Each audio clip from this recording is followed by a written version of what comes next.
I think it's important to understand Wick Tourison. Wick Tourison was an intelligence interrogator during the Vietnam War. He's a linguist, speaks Vietnamese very well.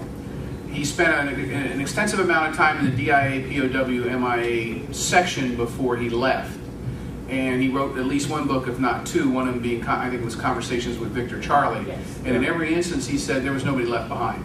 So that was his position, both professionally and, if you want to take it another way, commercially. Right. I mean, he established that with the publication of the book. So he comes back, and he certainly understands the language, and he knows how to analyze. You know, I don't think anyone can take any exception to what he's done in the past.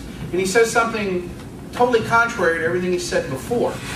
So knowing him as I do, I don't think he would have said that unless he checked, cross-checked, double cross-checked, and did everything he could to ensure at least what he felt was valid was supported as much as it could be supported. So and what else was interesting, he was a senior analyst with the POW-MIA group within the DIA. And then for the government to come back later and say it was faulty analysis and essentially throw him under the bus, when this guy was one of their stars during the Destat and Trowbridge times, it really I find just kind of ludicrous. I would tell you that if he said that, then he was very comfortable saying that because it's contrary to the position he's taken his entire professional life. Right, I've seen letters that he's written to suspend communications between he and another analyst where he's actually challenged the guy. You show me when in the past, 15, 20 years where any of my analysis has been proven to be faulty or flawed. And, well, I would tell you this. When we looked at the first-hand life sighting reports and the analysis done by the analysts, nobody took exception to anything that he determined. They pretty much took, Destat was one of them, Trowbridge was, I think it was Trowbridge that was there. He was a Navy lieutenant commander or commander. Interestingly enough, he was a tactical intel type. He was not an analyst. We certainly took exception with the Laotian general that was there that didn't know left from right, let alone what was and what wasn't valid intelligence. And then I believe there was someone that came from the National League of Families that one day, by the stroke of a pen, became an analyst. And there was that's my case analyst. That's our case analyst. Aren't we lucky? And then there were several others, but in recollection, and I spent a lot of time. I spent a lot of time with him. Wick Tourison, there was nothing there that we could say was bad.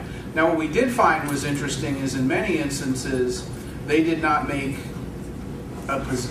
take a position on an analysis of intel based on the raw data. They said that one of the problems we had was that there was actually no first-hand live sighting report from a person either written or as a result of taping them, and we were very concerned about that, which is some of the same things we saw in the 16 previous congressional hearings and committee determinations that there was nothing valid with the POW issue, because no one ever went back to the base document if it existed, which was the initial intelligence gathered. They only depended on what the analyst's position was based on analysis of the information. And the biggest problem with the first-hand live sighting reports that we looked at was, in many instances, there was no written document from the person that said, I saw this. And I asked the question, I said, I'm seeing all these analyses done by an analyst, but where's the base information? Because in the criminal investigative world, you interview the person that saw it. And what Norm, I can't think of his last name now, big guy, must have been 6'4", 6'5", gray hair, I can't remember his name now. He said, well, they were all illiterate. And I found that very humorous.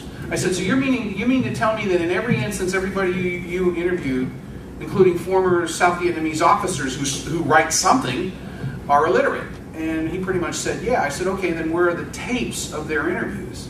Because for those of you that may not know it, each Vietnamese word has 5 different meanings depending on the intonation on the word.